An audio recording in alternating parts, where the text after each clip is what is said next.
Sport sur Matin d'Éden de ce jour, de parler notamment de la Coupe du Monde Qatar 2022. Toute l'actualité là-dessus, c'est ici et maintenant avec Modeste Rondé-Kondji. Modeste, bonjour. Bonjour Ahmed Arikpa, bonjour chers téléspectateurs amoureux du Coran. Bienvenue. Merci. Laurent, Oui. il ne vous a pas encore salué. Hein? Il a porté une cravate rouge ce matin. Oui. Je crois qu'il veut chercher le danger. Et donc, il est prêt pour le danger. C'est pourquoi il a mis ça. Il n'a pas osé. Il n'a Faites pas le voulu me geste saluer. utile. Non, en fait, je n'avais pas fini. D'accord. Ok. Je continuais mes salutations. Autant D'accord. pour vous. Donc Laurent, bonjour. Bon, ok.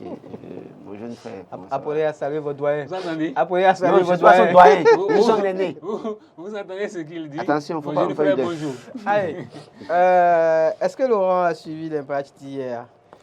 Non, je n'ai pas suivi. Il y J'ai avait suivi les 4 résultats. matchs hier. Ouais, je n'ai pas suivi. J'ai D'accord. suivi juste les résultats. Allez, Modeste nous aide donc à faire le point de tout ça. Je sais que Ahmed a suivi au moins, pas au moins, a suivi 3 rencontres. Ça, j'en suis sûr. Mais C'est vrai qu'il y en a une la dont- quatrième c'est rencontre, vrai qu'il y en a une dont je me fous. là, vous n'avez Royalement, pas su. totalement. Je sais. Pour moi, c'est un non-événement, non-lieu. Alors que Pour moi, c'est un non-lieu, c'est un on non-événement. continue alors.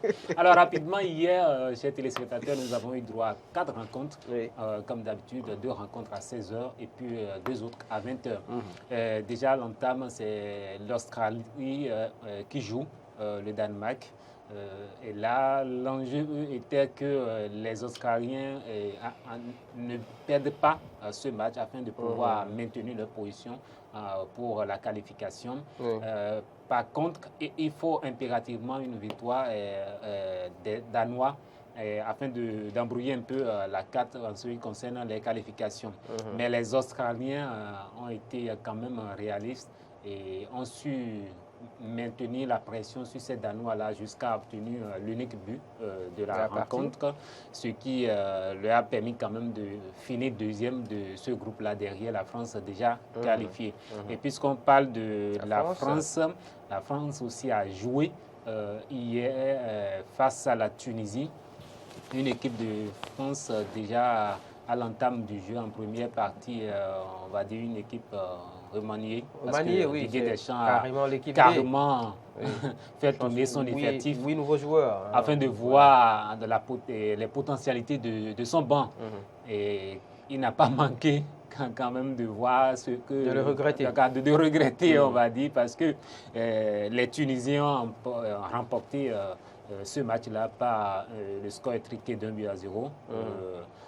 Le but de leur attaquant, Le but de l'ancêtre. vedette, qui ne lâche rien pratiquement à son passage. Et il faut noter aussi un fait pratiquement vers la fin de cette rencontre qui a vu le but de Griezmann, mais refusé pour position d'enjeu. Sur d'autres chaînes, carrément même, le but n'a pas été montré. Sur TF1, par exemple, c'est déjà fini. Ils avaient déjà fini avec, ils diffusaient déjà des spots publicitaires. Des spots avant même la fin de la rencontre. Et c'est vrai. Et c'est vrai que, vu comment les choses se sont passées, pour la plupart des téléspectateurs, on aurait cru que oui, le match était terminé. C'était terminé. Et même si ce n'était pas terminé, il y a eu position d'enjeu pour les dernières informations.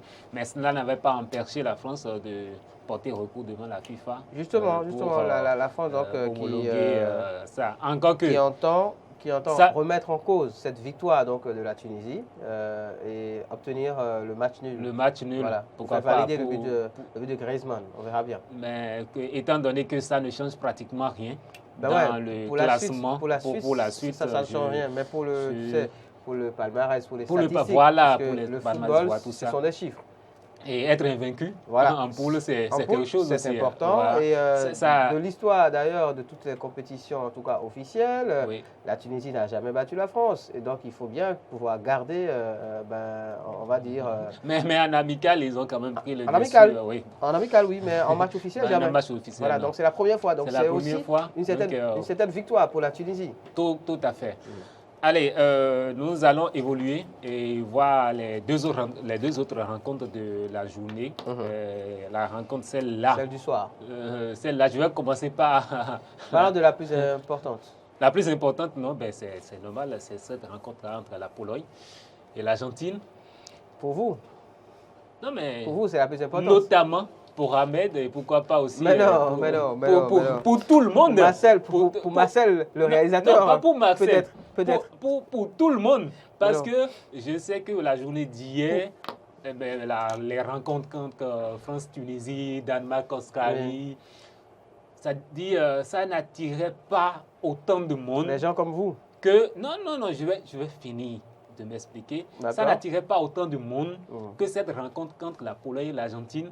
Parce que, au-delà de toute considération, sur quoi vous basez-vous pour le dire? Voilà, au-delà de toute considération, quand on parle de Messi et tout ça là, une défaite ou bien un faux pas de l'Argentine hier, je ne suis pas sûr que ça va finir de faire écho jusqu'à la fin de la compétition. Ben oui, là, parce que ce serait directement synonyme de l'élimination de l'équipe d'Argentine. Oui. Et ce n'est pas une équipe comme toute autre. Équipe comme toute autre. Parce que une équipe comme le Qatar qui a déjà fini la compétition. Je vais te laisser tranquillement et prendre l'avis de Laurent là-dessus, sur la question. Une Argentine, en tout cas, une défaite d'Argentine hier aurait été considérée comme une défaite comme toute autre équipe, selon vous? Non, jamais. Jamais. Encore l'explication. L'Argentine perd une équipe à ce stade, ce serait la catastrophe. Beaucoup ne verraient pas d'un bon oeil parce qu'en réalité, il y a l'image déjà, le pays d'abord, et puis l'image de celui dont vous ne voulez pas appeler. Non, merci, bien évidemment.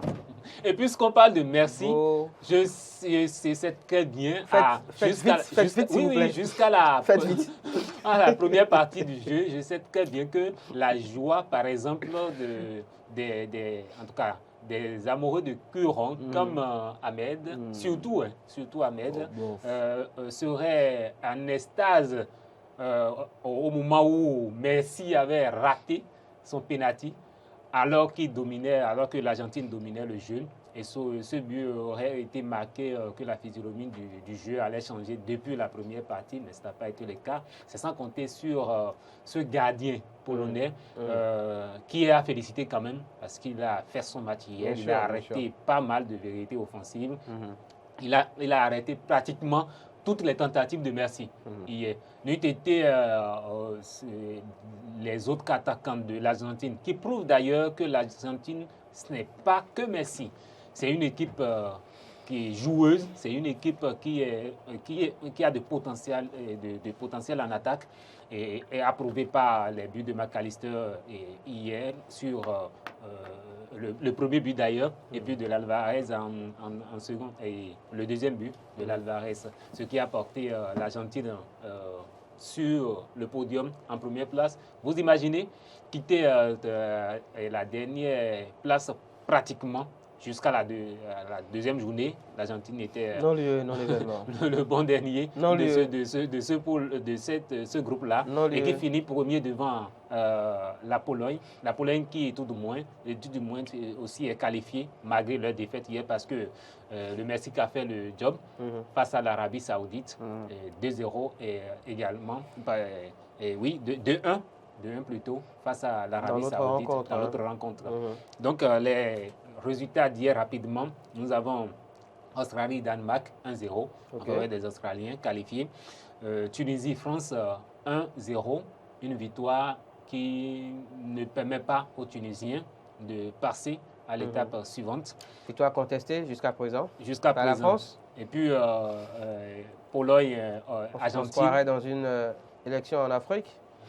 Non, j'ai pas perdu. Non, il y a fraude, il y a finisture, il y a mascarade. Je refuse. On continue. Pologne 0, Argentine 2. Et puis l'Arabie Saoudite 1, Mexique 2. Aujourd'hui, voilà pour la journée d'hier. Oui, c'est celle d'aujourd'hui, parlons-en. Celle d'aujourd'hui, nous aurons droit également à 4 rencontres. 2 qui seront jouées à 16h. Et 2 autres à 20h. Une première rencontre Croatie-Belgique. Les Belges là qui n'ont pas droit à l'erreur parce que jusque-là, ils ont pratiquement un pied en dehors de la compétition. Mais il faut dire aussi que la Belgique est une équipe difficilement à battre, surtout face aux Croates. C'est vrai, ce n'est pas la forme durant cette compétition, pour cette équipe pour les Diables Rouges. Mais attention, l'histoire peut se répéter, où on va voir, pourquoi pas, un exploit de la dernière journée des Belgiens sur saut d'orgueil, ce qui remettra les choses en cause dans ce groupe-là. Il y a aussi la rencontre entre Canada et Maroc. Canada qui est assuré, éliminé. Je crois que quelle que soit l'issue en tout cas des rencontres de la journée, parce que le Canada est dernier, avec 0 point de défaite alliée déjà. Il y a le Maroc. Dans le groupe, il faut préciser que Maroc est bien placé pour se qualifier dans ce groupe-là, si ils jouent vaillamment leur chance. Donc, au vu des prestations des deux équipes jusque-là, on peut être tenté. On peut dire, sur papier, on peut espérer que le Maroc puisse s'imposer face au Canada. Étant donné que les Marocains, de ce qu'ils ont montré du début de cette compétition jusqu'à l'étape actuelle, c'est une équipe qui ne laisse pratiquement rien, à part quelques faiblesses en défense, et aussi l'attaque qui pêche par moment. Si ces joueurs peuvent arriver à corriger et à maintenir la pression et à maintenir une équipe compacte face à ces Canadiens, je crois, ils vont pouvoir faire le job. S'ils arrivent à livrer en tout cas la même performance que celle livrée face à la Belgique. À la Belgique, là, il n'y aura pas match pratiquement. Et la pression va rester maintenant du côté des Croates qui vont jouer leur suivi, parce qu'une victoire des Belges les remettrait en danger la Croatie. Et qui a pratiquement, je crois, même longueur actuellement que le Maroc dans ce groupe-là. Les Belges ont 3 points. Les autres ont 4 points. D'accord. Donc, on continue pour la journée d'aujourd'hui. Les deux rencontres de la journée à 20h. Nous avons le Japon qui joue. Quelle équipe L'Espagne. C'est vrai, sur l'affiche, on peut tenter de dire qu'il y a un favori. Mais attention, les Japonais ont montré déjà dès la première journée qu'ils ne sont pas venus au Qatar pour faire figuration face à l'Allemagne, bien sûr. Ils ne sont pas venus faire karaté. Voilà. Donc, attention surtout à cette équipe d'Espagne. Combien de points pour le Japon jusque-là? Le Japon, je crois, le Japon a 3 points. Le Japon a battu l'Allemagne à 3 points. Et le Japon est battu par la Costa Rica. Et là, le Costa Rica plutôt. Et puis, c'est compliqué pour la suite pour eux. Et ce même Costa Rica qui va en découdre avec l'Allemagne ce soir. Et si une victoire des Costaricains embrouille encore la carte à ce niveau. Donc, pour que l'ordre soit respecté, en tout cas maintenu dans ce groupe, il va falloir impérativement une victoire des Espagnols et des Allemands.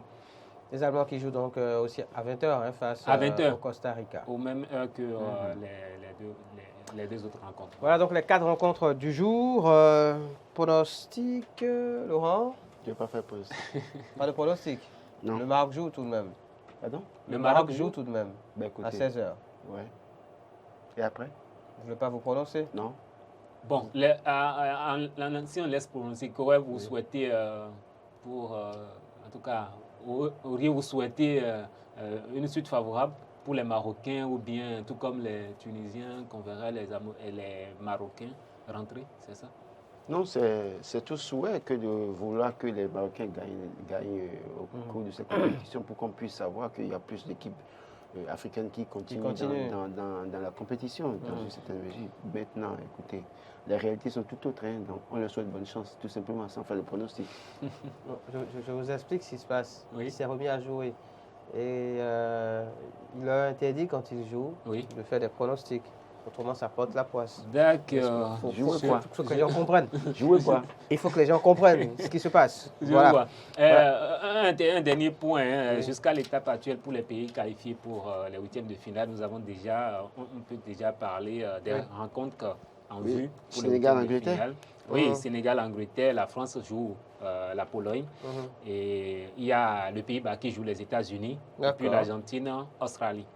Disons que la carte se dessine peu à peu. Peu à peu. Voilà. L'Argentine qui a... Ah non? Un peu plus. Oui, mais je suis d'accord que ça va être un match avec beaucoup d'enjeux. On a vu lors de cette même compétition l'Argentine face à l'Arabie Saoudite. Oui. Mais écoutez, ils ont été surpris. Est-ce qu'on peut parler... Mais quand on parle de la rencontre Arabie Saoudite-Argentine, c'est oublier qu'il y avait un match amical entre les deux pays. Et que l'Arabie Saoudite avait battu l'Argentine malgré tous les efforts, mais Messi n'avait pas réussi à marquer. Donc, en réalité, quand on parle aujourd'hui de ce match, on a comme l'impression que c'est la première fois qu'ils se sont rencontrés. Non, ce n'était pas la première fois. Donc, merci. Il y avait déjà... Parlons de rencontres intéressantes. Oui. Arrêtons de parler de ce genre de rencontres, de ce genre d'équipe. Non, mais c'est déjà... intéresse pas. Merci à vous. Merci. Merci, bonne journée à vous. Merci à vous. Laurent, à bientôt. Roland, Tonenques. Je vous souhaite bonne chance pour vos paris. Je n'ai pas fait le pari. Je n'en ferai plus jamais.